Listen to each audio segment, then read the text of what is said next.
అందరికీ నమస్కారం. ఇవాళ మనతో పాటు ప్రముఖ ఆధ్యాత్మికవేత్త, astrologer, professor doctor Mullapudi Satyanarayana Murthy గారు ఉన్నారు. గురుగారితో మాట్లాడదాం. గురుగారు నమస్కారం. నమస్కారం మణికంఠ. గురుగారు, అక్టోబర్ నెలలో తులా రాశి వారికి ఎలాంటి ఫలితాలు ఉండబోతున్నాయి కాస్త వివరించండి. అక్టోబర్ నెల 2024 సంవత్సరంలో ఈ తులారాశి వారికి రహస్యత ఏ విధంగా ఉందంటే, రాహు మీన రాశిలో, శని వక్రించి కుంభరాశిలో, ఆ తర్వాత గురుడు వృషభ రాశిలో, అలాగే ఈ యొక్క కేతువు కన్యా రాశిలో ఉండడం జరిగింది. బుధుడు మరి ఈ సింహ కన్యా రాశిలో ఉండడం, ఆ తర్వాత ఈ యొక్క శుక్రుడు తుల వృశ్చిక రాశి సంచారం, అలాగే ఈ యొక్క కుజుడు మనకి కర్కాటక మిథున రాశి సంచారము, అలాగే రవి మనకి సింహ కన్యా రాశిల సంచారం, తులారాశిలో కూడా సంచారం చేస్తుంది ఆఖరి వారంలో. కాబట్టి ఈ విధంగా మనం కనుక తీసుకున్నప్పుడు ప్రతి 14-15 తేదీలకి రవి మారుతూ ఉంటాడనమాట. మనం ఈ గ్రహస్థితిని బట్టి మనం తీసుకున్నప్పుడు ఈ యొక్క తులారాశి వాళ్ళకి ఆర్థికంగా చాలా ఇబ్బందులు అనేటటువంటివి ఏర్పడతాయి. అయితే అప్పులు చేసి పడేస్తారు. ఆ అప్పులు కూడా బ్రహ్మాండంగా వీళ్ళు అడగడమే ఆలస్యంగా ఇచ్చేస్తూ ఉంటారు. అంత ఎక్కువ వడ్డీ రేట్ అయినా సరే డోంట్ కేర్ అన్నట్టు తీసేసుకుంటారనమాట. తీసేసుకొని చక్కగా బంధుమిత్రులు విందు వినోద కార్యక్రమాల్లో పాల్గొనడం అనేటటువంటివి జరుగుతాయి. అండ్ వీళ్ళు చేస్తున్నటువంటి ఉద్యోగ విషయంలో వీళ్ళకి ఏమి డోకా లేదు. చక్కగా ఉద్యోగం చేసుకుంటారు. జీతభత్యాలన్నీ కూడా బాగా పెరగడం జరుగుతాయి. ఇక ఈ షష్టమ రాహుగ్రహ ప్రభావం వలన అవతలాన్ని మెస్మరైజ్ చేస్తారు వీళ్ళు ఈ తులారాశి వాళ్ళు. అంటే వీళ్ళు ఏది చెప్తే అది కంపల్సరీ అవతలాళ్ళు నమ్మేస్తారనమాట. అంత చక్కగా వీళ్ళు చెప్పేయడం అనేటటువంటిది జరుగుతుంది. కాబట్టి ఈ యొక్క అక్టోబర్ నెలలో ఫుల్గా వీళ్ళు ఛాందస వాదులైపోతారు. అప్పుడు దాకా కొంచెం పర్వాలేదు, ఎడ్డమంటే తెడ్డమని వాదిస్తూ ఉంటారు.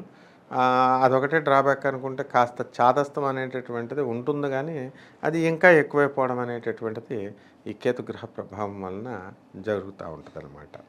అలాగే ఈ బంధుమిత్రుల ఇళ్ళకి వెళ్ళడము, విందు వినోద కార్యక్రమాల్లో అందరూ కలిసి చేసుకోవడం, అందరూ కలిసి గోవాలకి, సింగపూర్లకి, మలేషియాలకి వెళ్ళిపోవడము, ఇవి ఖచ్చితంగా జరుగుతాయి అన్నమాట. కాబట్టి ఈ యొక్క తులారాశిలో ఎవరికైతే వివాహాలు కాలేదో అటువంటి వాళ్ళు చాలా ప్రయత్నాలు వీళ్ళు చేస్తూ ఉంటారు. అయితే ఆ ప్రయత్నాలన్నీ కూడా సఫలం కావన్నమాట. ఇంకొంతకాలం వెయిట్ చేయాల్సినటువంటి అవసరం ఉంది. అలాగే ఈ భూములకు సంబంధించి వీళ్ళ పేరు మీద ఉన్నటువంటి భూములు ఉంటాయి. ఆ భూముల్ని అమ్మితే వీళ్ళకి పెద్దగా ఎక్కువ రేట్లు అనేటటువంటివి రావన్నమాట. అలా కొన్ని భూములు వివాదాల్లో ఉంటాయి. అవి ఏమన్నా పరిష్కరించే అవకాశం కనిపిస్తుంది? తులారాశి వారికి వివాదాలు పరిష్కరింపబడతాయి, కానీ ఈ నెలలో మాత్రం కాదనమాట. కొంతమంది వెరీ ఫ్యూ పర్సెంట్, 0.1% మందికి పరిష్కారం అవుతాయి, కానీ ఇంకా స్టిల్ పరిష్కారం అయ్యేటటువంటి టైం ఉంది. అప్పుడు కోట్ల రూపాయల్లో వీళ్ళకి లాభాలు రావడానికి అవకాశాలు ఉన్నాయి. ప్రస్తుతం మాత్రం వీళ్ళు రోడ్డు బెగ్గర్స్ లాగే వీళ్ళు ఉండడం అనేటటువంటి జరుగుతుంది. అందరినీ బతిమాలుకుంటూ ఉండాలన్నమాట. కోర్టు వాయిదా ఇవ్వమని డబ్బులు ఇచ్చి బెగ్గింగ్ చేసుకోవాలి వీళ్ళు. అది వీళ్ళ యొక్క గ్రహస్థితి. ఇప్పుడు విద్యార్థులకు ఎలా ఉండబోతుంది గురుగారు? విద్యార్థులు ఈ యొక్క తులారాశిలో అష్టమ గురుగ్రహ ప్రభావం వలన వీళ్ళు ఫెయిల్ అయిపోతారు. వీళ్ళు ఎంతసేపు ఎక్స్ట్రా మ్యారిటల్ అఫైర్స్ అనేటటువంటిది పెద్దవాళ్ళు పెట్టుకుంటే, ఈ చిన్నవాళ్ళు లవ్ అఫైర్స్ పెట్టుకొని ఉన్న చదువు కూడా ఓడబెరుక్కుంటారనమాట. అందువలన వీళ్ళు ఆడవాళ్ళు కనబడినప్పుడు వీళ్ళు వెళ్ళకూడదు, వెళ్ళి చూడడం అనేటటువంటిది చూడకూడదు. అండ్ వీళ్ళు కొత్త ఆలోచన విధానాలు అనేటటువంటివి వస్తాయి, కానీ లక్ ఇంకా ఫేవర్ చేయదు వీళ్ళకి. విదేశాలకు, ఉద్యోగాలకి, వాటికి అప్లై చేసుకున్నారు, కానీ ఇంకా అవన్నీ కూడా పూర్తిగా నెరవేరవు అన్నమాట. వృత్తిపరంగా ఎలా ఉండబోతుంది ఉద్యోగస్తులకు? కానీ వృత్తిపరంగా వాళ్ళకు వస్తున్నటువంటి జీతభత్యాలు వాళ్ళకి వచ్చేస్తాయి. అందులో ఏ విధమైన మార్పు లేదు. ఇకపోతే వీళ్ళ ఆరోగ్యపరంగా వచ్చేసరికి గుండె సంబంధమైనటువంటి నీరసం అనేటటువంటిది వస్తుంది.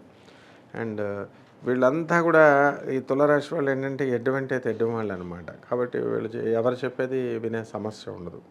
ఈ హార్ట్ డిజీజెస్ రావు అని ఎవడో ఫూలిష్ ఫెలోస్ వాళ్ళు చెప్పిన మాటలు పట్టుకొని ఇక ఉద్యోగాలు మానేసి అదే పనిలో ఉన్నటువంటి వాళ్ళు కూడా చాలామంది తులారాశిలో ఉన్నారు. మరి అటువంటి వాళ్ళందరికీ కూడా గుండె నీరసం అయిపోయి గుండె నీరసం వ్యాధి అనేటటువంటిది ఈ నెలలో వస్తుంది. అండ్ ఎవరికైతే ఈ యొక్క పురాణాలు చెప్తున్నాయి, నేను చెప్పడం కాదు, ఎవరైతే ఎక్కువ చేస్తారో అటువంటి వాళ్ళు కంపల్సరీ వాళ్ళ యొక్క క్షయ వ్యాధి వస్తుంది. ఆర్గన్స్ అన్నీ కూడా ఈ యొక్క మాల్ ఫంక్షనింగ్ జరుగుతాయన్నమాట. So we call it as reproduction process కూడా స్లో డౌన్ అయిపోవడానికి అవకాశాలు అనేటివి, ఎరెక్టల్ డిస్ఫంక్షనింగ్ అనేటటువంటిది జరగడానికి అవకాశాలు ఉంటాయి. కాబట్టి ఈ రకమైనటువంటి ప్రాబ్లమ్స్తో ఈ యొక్క తులారాశి వారు బాధపడుతూ ఉంటారు. కాబట్టి ఇవన్నీ కూడా ఈ ఆర్గ్యుమెంట్స్ వాళ్ళకు ఉన్నటువంటి దాన్ని ఎక్స్పోజ్ చేయాలి అనేటటువంటి ఆతృత ఎక్కువ ఉంటుంది. ఇందులో మనం అబ్జర్వ్ చేస్తే తులారాశి వాళ్ళల్లో ఈ సినిమా యాక్టర్లు, ఈ కెమెరాస్ ముందు చెప్పినటువంటి వాళ్ళంతా కూడా ఇంచుమించు తులారాశి వాళ్ళే ఉంటారు. అంటే అదొక సరదా వాళ్ళకి, అదొక ప్యాషన్, అదొక ఇది చెప్పాలి అనేటటువంటిది. అట్లా కాకుండా వీళ్ళ లైఫ్ని ప్రాక్టికల్గా మేము చేసుకొని మలుచుకోవాలా అని ఈ నార్మల్ పీపుల్లో ఈ 10 మంది మనల్ని అబ్జర్వ్ చేయాలా, 10 మంది కెమెరాలలో చూడాలని వీళ్ళైతే ఎలాగనుకుంటారో ఆర్టిస్టుల కెమెరా ముందు తులారాశి వాళ్ళు, అలాగే మామూలు సామాన్య ప్రజలు తులారాశి వాళ్ళు నేను మాట్లాడుతుంటే 10 మంది వినాలా, నేను చాలా గొప్పోడు అనుకోవాలా అని అటెన్షన్ డ్రా చేసుకోవాలా అనేటటువంటి ఆలోచన ఎక్కువగా ఉంటుంది. కొత్త పెట్టుబడులు పెట్టడానికి ఈ మాసం సరైనదే అంటారా? కొత్త పెట్టుబడులు అనేటటువంటిది వద్దంటే వస్తాయి తులారాశి వాళ్ళకి డబ్బులు. అయితే వాళ్ళు డబ్బులు తెస్తారు, ఆ తర్వాత ఇచ్చినోడిని ముంచుతారనమాట. ఎందువల్లంటే వీళ్ళకే డబ్బులు ఇంకా అప్పుడే లేదు, 8వ ఇంట్లోనే గురుడు ఉన్నాడు, మరి కొంతకాలం వెయిట్ చేయాల్సినటువంటి అవసరం ఉంది. కాబట్టి ఇటువంటి వాళ్ళు వీళ్ళంతా కూడా ఇంకొక 6 నెలలు ఉంది. మరి రేపు మే 1వ తేదీ నుంచి వీళ్ళకి కాస్త పరిస్థితులు అనేటువంటివి మారతాయి. ఇప్పుడు కొంతమంది వ్యాపారాల కోసం, ఏవో రకాల వ్యాపారాల కోసం వాళ్ళు ట్రై చేస్తున్నారు. మరి అటువంటి వ్యాపారాలన్నీ కూడా సక్సెస్ అనేటటువంటివి కష్టపడుతూ ఉంటే అవుతాయి. బట్ వెరీ ఇమ్మీడియట్గా వీళ్ళకి అవడం అనేటటువంటిది జరగదన్నమాట. తులారాశి వారు ఎటువంటి పరిహారాలు చేసుకుంటే వీళ్ళు ఇంకా మంచి ఫలితాలు పొందే అవకాశం ఉందంటారు? తులారాశి వారు ఏం చేయాలంటే చక్కగా వెంకటేశ్వర స్వామి గుడి ఒకటి చూసుకొని దానికి అంగ ప్రదక్షిణ అంటే తడి బట్టలతో 18 సార్లు కనీసం అట్లీస్ట్ శనివారం నాడు ఇచ్చేయాలి. ఆ తర్వాత ఈ యొక్క నెలంతా కూడా 30 రోజులు కూడా ఒంటిపూట భోజనం చేసుకొని ఇంటి మీద నేల మీద పడుకోవాలి.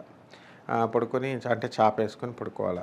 తర్వాత చక్కగా ఈ యొక్క తులారాశి వారికి గురుబలం లేదు కాబట్టి మనము నవగ్రహాల చుట్టూ తిరుగుతూ ఆ యొక్క గురుగ్రహానికి జపం చేసుకోవాలి. ఓం గురవే నమః, ఓం బృహస్పతయే నమః అని చదువుకున్నా కూడా సరిపోతుంది. అంతేకాకుండా ఈ యొక్క మనుస్మృతి ప్రకారం మన ధర్మశాస్త్రంలో ఎవరి జీతాల్లో ఎంతమంది, అంటే ఇది నేను చెప్పేది పేదవాళ్ళని పంచమని కాదు, బాగా డబ్బు ఉన్న వాళ్ళని సంగతి చెప్తున్నాను నేను.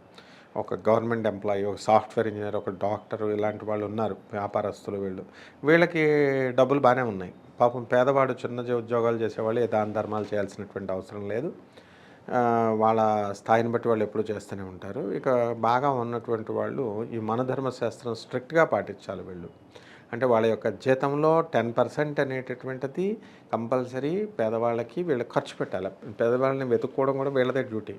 అప్పుడు మాత్రమే వాళ్ళు ఎవరు ఏ జ్యోతిష్కుడు చెప్పిన రెమెడీస్ అయినా కూడా అవి ఫలిస్తాయి. అలా కాకుండా కేవలం పసుపు వేసేయచ్చు, కుంకుమ వేసేయచ్చు, ఇదేదో ఈజీగా ఉందని చెప్పేసి వేసేసి నాకు గ్రహాలు మారిపోవాలి, నాకు ₹1,00,00,000 వచ్చేయాలంటే కుదరం. So they have to sacrifice. ముందు త్యాగం చేయాలి.